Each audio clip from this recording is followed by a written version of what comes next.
Hi, everybody. It's Sarah Pomaro from Breathe, Grow, Change.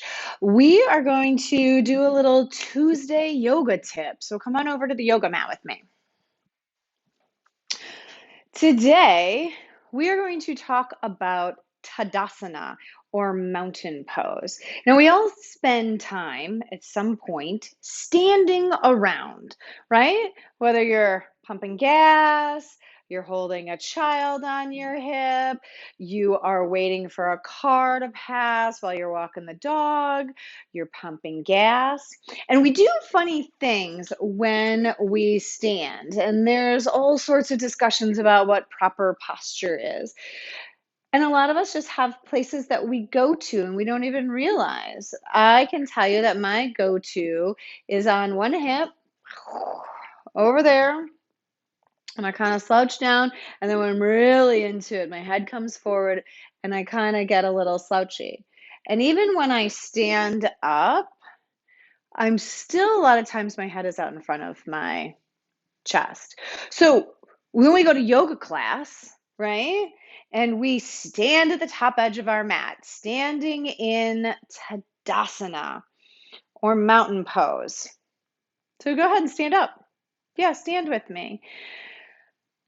And for many of us, when we stand in mountain pose, it's still pretty passive. It's not very engaged. It might feel different than, like one hip cocked to the side, but it's not engaged. It's not using any of the things that you can use, meaning your body and your musculature, to hold you up. So let's play with this a little bit. Feet are underneath you. They don't have to touch, but they're underneath your hips. Now, the hips, yes, you might be wider on the outside, but I want you to feel for the top edge of your hip bone and walk yourself down to the front of the hip bones, right? That is hip distance. That's where your feet line up, not with what you see in the mirror. All right, so feet are planted, and I want your feet are pressed into the floor because gravity's pulling you down, but I want you to split the mat with your feet. Oh, did you feel that through your hips? Do you feel it down into your glutes a little bit? Your legs are kind of like, woo, we just turned on, like we flipped the switch and there's some electricity, there's some current running in there. So after you've spread your feet and you're turning on your legs a little bit, stand up tall like you're attached to a string. And most of us have a tendency to kind of let ourselves sag forward.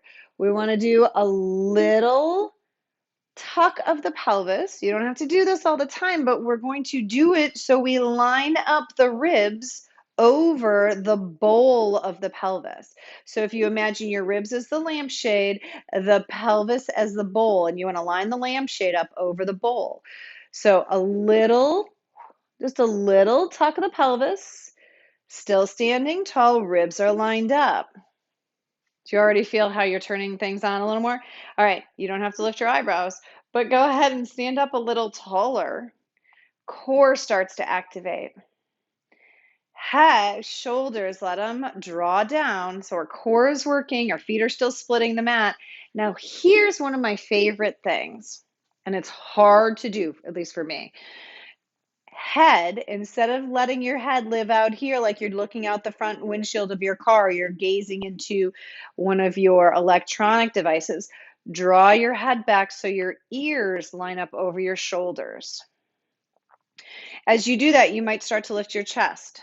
Chest stays dropped down so the ribs are lined up over the hips, still splitting the mat. Are you tired? You start to sweat a little from all the work that you're doing? This is how we tune up our Tadasana, or how we activate it so that we get a little more engaged. Yeah. And then you can try walking around with that. Oh, it's kind of challenging. It feels a little robotic. It's just something to play with as you are working through your practice and as you are checking into things. So if you have any questions or any comments, I would love to hear about them. Thanks for joining me. Bye.